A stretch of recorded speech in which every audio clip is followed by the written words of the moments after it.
highest ever Latin American country in the World Happiness Report. Costa Rica, the fourth happiest country in the world, according to the World Happiness Report in 2026. I have been in Costa Rica for 3 weeks, and happiness was one of the reasons, but also a lot of other reasons. I love coffee. It's definitely a coffee country, and also the nature is super rich. So Costa Rica, I wanted to share you a little bit in this video, the things that I find out and learned about this beautiful country, beautiful small country. Costa Rica is like 51,000 square kilometers, which is like 19,000 square miles.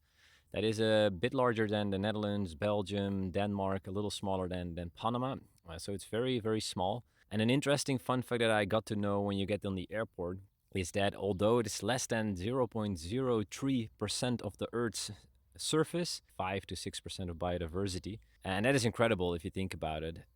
This is not a coincidence. Costa Rica is extremely focused and loving if it comes to nature. One thing that it is tied to is that since 1948, it doesn't have an army anymore. And since then, they really start focusing on different things like nature, education, and the infrastructure. So wherever you go, it's super rich in nature. It has a lot of different microclimates. Think about the volcanoes, the rainforest, the cloud forest, and you got the whole beach climates over there. It's really incredible. And what's interesting is that people themselves also really learn and probably have been educated to love nature over all these decades, which means they for I think 3 years now, they don't have a zoo anymore. The only thing you'll find is rescue shelters for animals that cannot live in the wild or something happened to these animals. So no more zoos over there.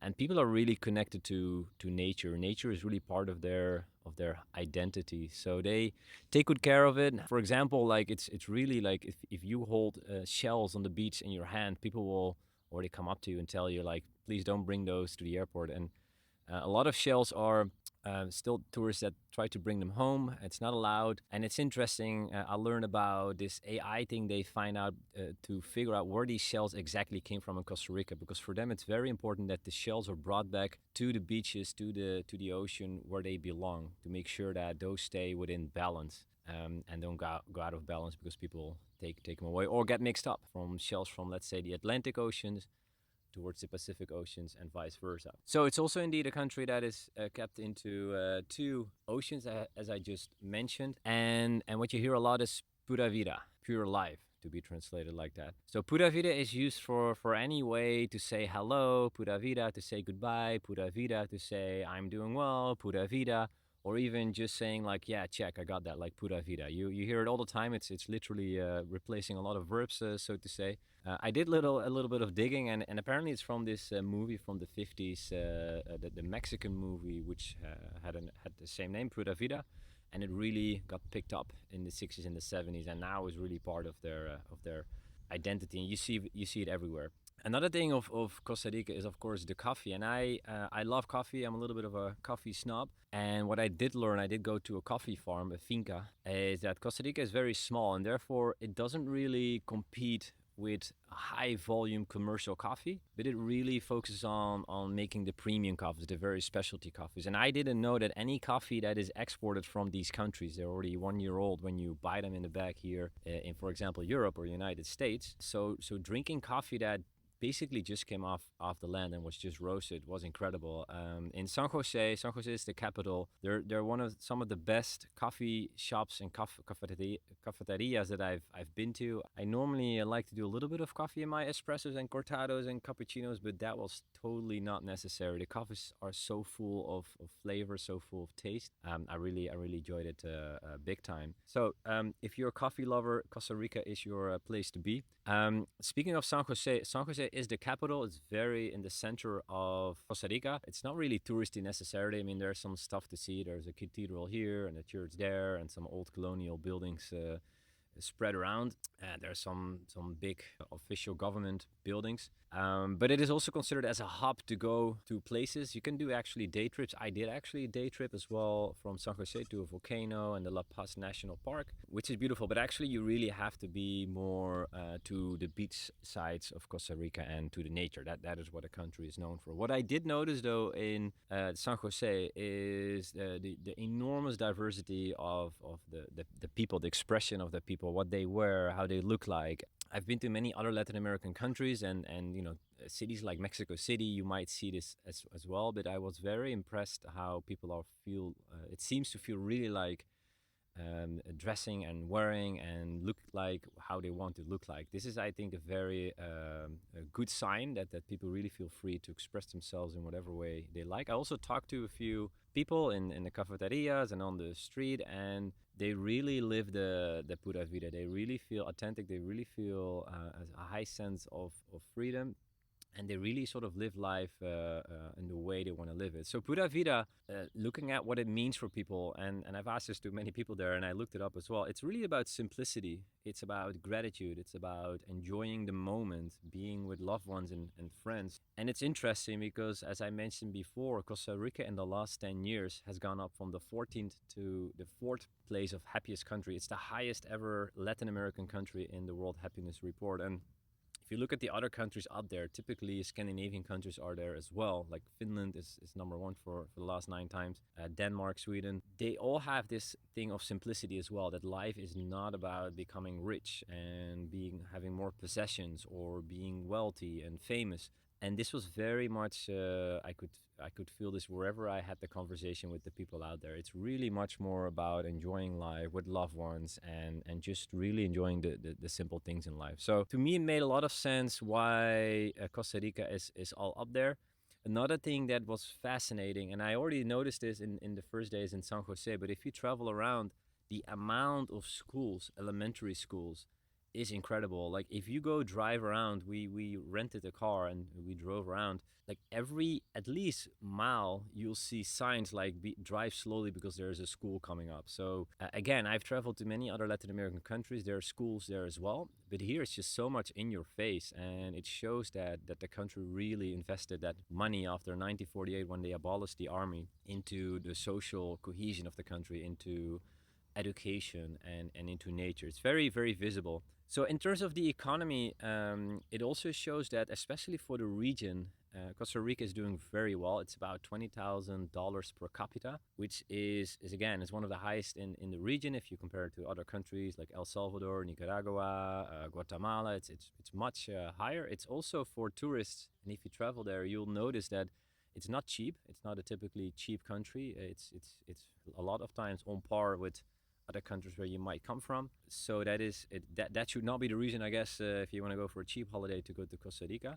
But it also shows that things are infrastructure and just the ability to pay everywhere with your iPhone or with your cards, and having the access to products and the standards of services is very, very high there. So it's an easy and nice country to travel through. Yet if you compare the economic situations with, let's say, the really developed Western countries, but also countries like Singapore, there's still a big gap. These countries are typically at 60, 70, 80, 90,000 per capita. And that's also to say that the economy in Costa Rica is strong, yet it is still very much focused on agriculture. Think about the coffee I talked about, but also the exotic fruit, bananas, pineapples, papayas. It has now a diversification into medical technology, but it's still not super diverse, and it's still very much based on tourism.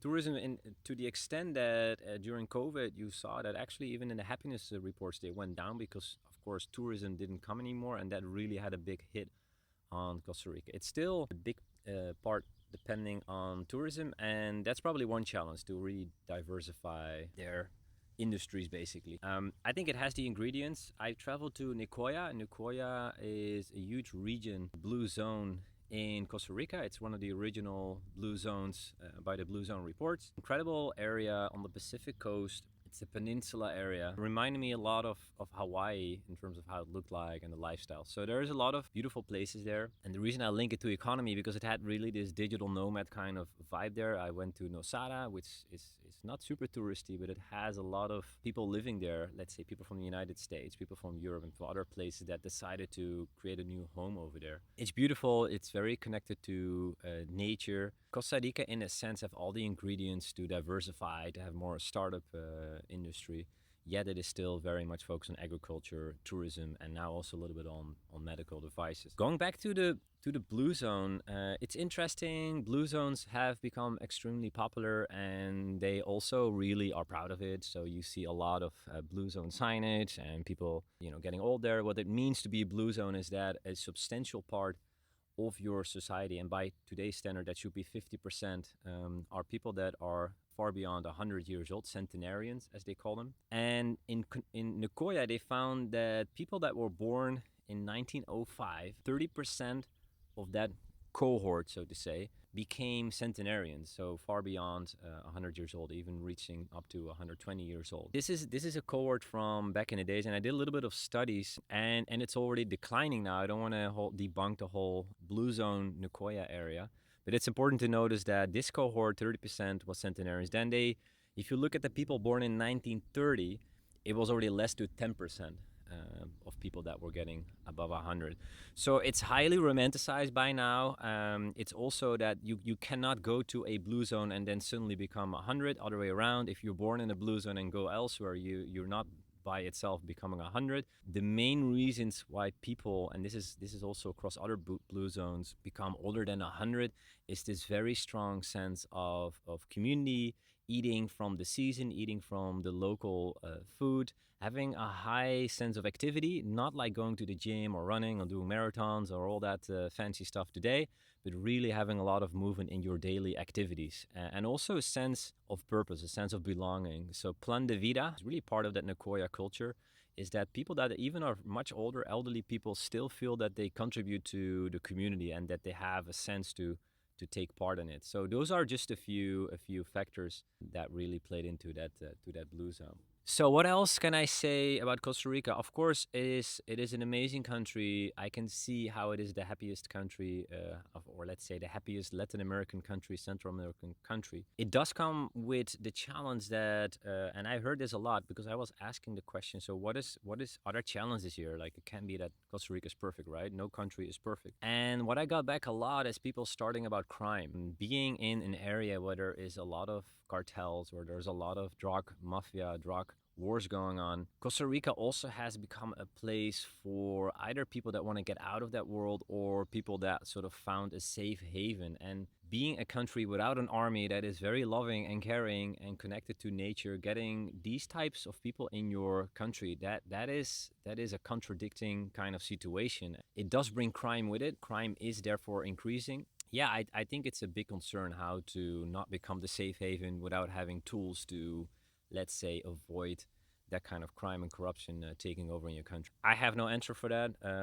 I have a lot of answers or ideas about becoming a happiest country, but how to sort of avoid this kind of people coming in your country, that's just a different level. So I feel very sad for that, and I have a big concern also for that, and I hope they find ways to remain that pure country where Pura Vida is still the main sort of driver for people to be together with each other. A final thing I mentioned, I was extremely honored and had the pleasure to do a workshop on happiness and communities in the Orosi and Cachi area. It's a beautiful area, 1.5 hours outside of Costa Rica. And they also, it used to be a lot of that area, and it still is, but it used to be extremely visited by tourism. It got a bit of a hit. So they also trying to reinvent themselves. And I could do this workshop for a lot of community leaders over there. It has some 15,000 people in the area, and community leaders that really wanted to try to create a better